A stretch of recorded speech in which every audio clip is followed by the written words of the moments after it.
Well, the secret is out. Fauci lied and millions died.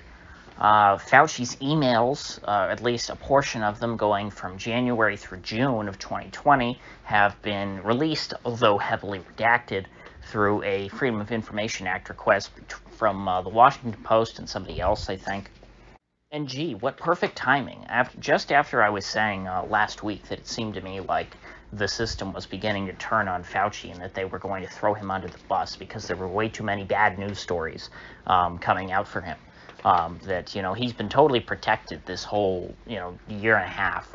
And it seems like his impenetrable defenses are beginning to slip. That his protection is fading away. With Trump out of office.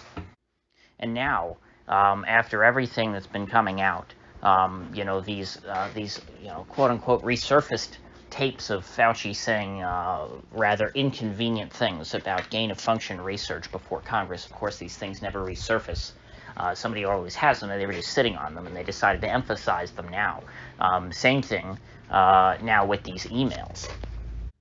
Fauci's emails are just now happening to come out at this point. Now, of course, I know the Freedom of Information Act request process is lengthy, but again, this is every week we're having a really bad story for Fauci coming out that makes him look really bad. And what do these emails say? Well, it has communications between him and a lot of other folks, other doctors, and they talk about the same kind of stuff that people like me or Mr. Mediocre or Chris Martenson were talking about early last year in this period of January through June, which is when I was really, that was when I was most focused on this virus.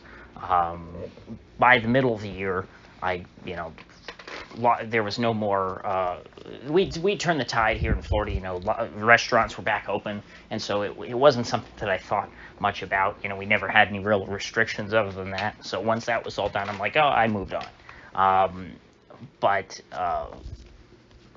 during this same time, the stuff that was so controversial, that was, a conspiracy theory that people like me, Mr. Mediocre, Chris Martenson, and many others were talking about on YouTube, these were being discussed by Fauci and his cronies, and they were worried about them, and they were trying to do damage control.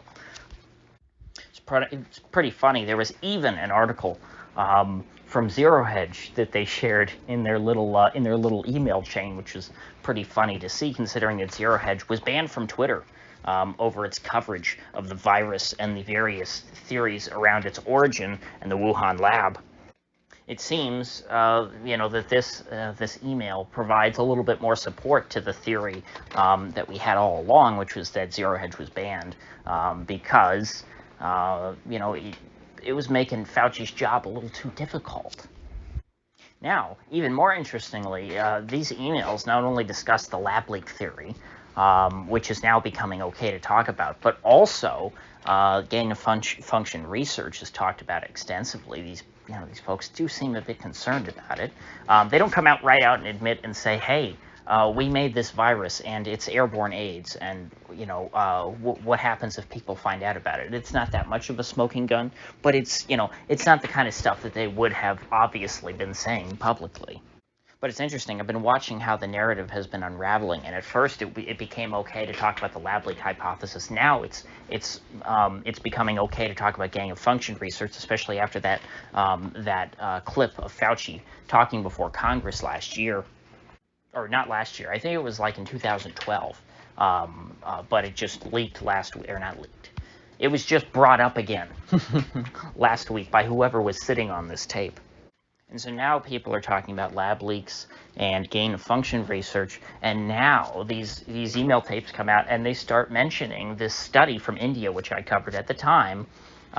Pretty sure, unless the video has been removed by YouTube, you should be able to go back and find me talking about this study from India, which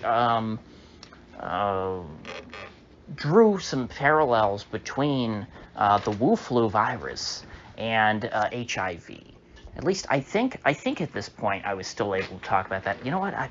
Who knows? I might have been scared off by that point because of the censorship, and I might have ceased.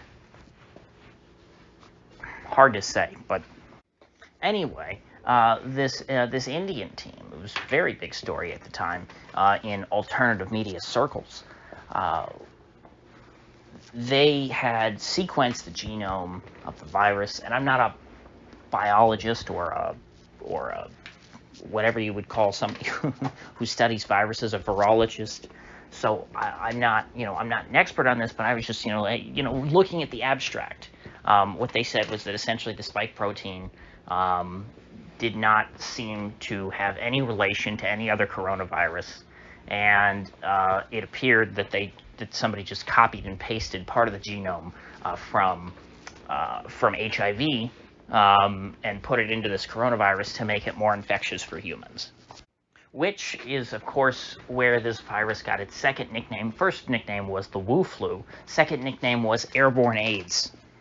Now, thankfully, this virus did not turn out to be as devastating as the name airborne AIDS would imply, but it still would appear that there's a distinct possibility that part of this gain-of-function research that was being conducted was sort of splicing together this virus with part of the HIV virus. Or, well, the V in HIV stands for virus, so it would just be HIV. Now, even one of the most damning things I've seen come out of these emails is that there was this one doctor named Christian Anderson who sent an email to Fauci saying that, gee, Tony, this virus kind of defies evolutionary biological theory. And part of the virus at least appears to be engineered. And he said something like less than 0.01% of the genome, which again is kind of consistent with what that Indian study found. There was just one little piece that looked like it was inserted from HIV. And so this is somebody who sent an email to Fauci about it. And Zero Hedge added him on Twitter and said, "Hey, Dr. Anderson, what did you mean by this? Are you saying that it looks like that this virus was engineered and was sort of spliced together with AIDS to make some sort of super virus?" And he blocked them. He didn't deny it. He didn't say, "Oh no, you misunderstood what I said there." He just blocked Zero Hedge for asking him a question about it, which to me, I know that people have the right to their Fifth Amendment. You're not supposed to assume guilt, but this guy didn't say, "I plead the Fifth." This guy just outright, refused to answer, which seems to me like the closest thing to an admission of guilt that we're going to get at this point. And so I think the fallout from these emails coming out is going to be sort of the mainstreaming of this conversation. With all of these emails coming out, it's giving people a great big opportunity to talk about lab leak. I think that is pretty much a totally mainstream idea by now. And now to start talking about gain of function, and specifically with reference to HIV. And it's funny. There's also an email in here from the guy who ran that, what was the name of the group? Eco something. It was the group that Fauci gave a grant, or maybe it wasn't a grant, maybe it was a loan that they would write off later. But anyway, basically, Fauci gave money to this private group, who is then going to go work with the Wuhan Institute of Virology on gain-of-function research, and it was sort of a way of circumventing the domestic U.S. ban on gain-of-function research that was passed during the Obama administration. Fauci just gave some money to this other group and told them to go do gain-of-function research, essentially on his behalf. And the guy who was the director, I believe, of that group sent Fauci an email, thanking him for, trying to put the kibosh on all the lab leak theory back last year. And the funny thing about that is that apparently there is, and I'll try to link to this story, I think it was Summit News. I was reading this, and I had not seen this, but there's a tape of this guy from December of 2019 talking about how great it is, essentially doing gain-of-function research on coronaviruses because they're so malleable. And he says, "Oh, it's great. You can go in there and build the spike protein, from scratch. And just make it do whatever you want," which, is a pretty damning admission, as we know that the Wu flu virus was already in circulation in China at that point. There are cases going all the way back to November of 2019, and so now you have this guy who was being funded by Fauci to conduct gain-of-function research along with the scientists in Wuhan, coming as, again, pretty darn close to an admission of guilt. So things are not looking good for old Tony. I think that the federal government is going to want to throw him under the bus so that they can separate themselves from this whole scandal. There's way too much information that's come out already. They can't just let him keep his title as an agent of the U.S. government. They have to make this case that he was a rogue actor and that he was, going against everything and that it's all his fault and that, no, don't blame the government. We're taking care of him. Fauci was a bad guy. That's what they're going to have to do. They have to demonize Fauci to save, what's left of the federal government's credibility on this issue. They can't just stand by him. There is going to be an increasing sort of PR problem regarding this whole situation, gain-of-function research with airborne AIDS. Although if you turn on, I guess network television, that's not going to be an issue.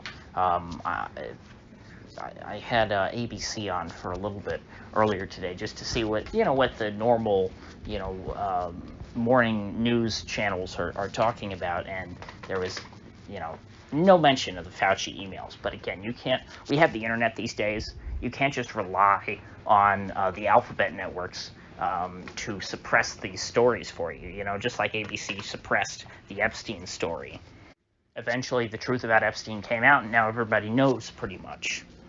So with that said, I'll continue to monitor the fallout and leave it there for today.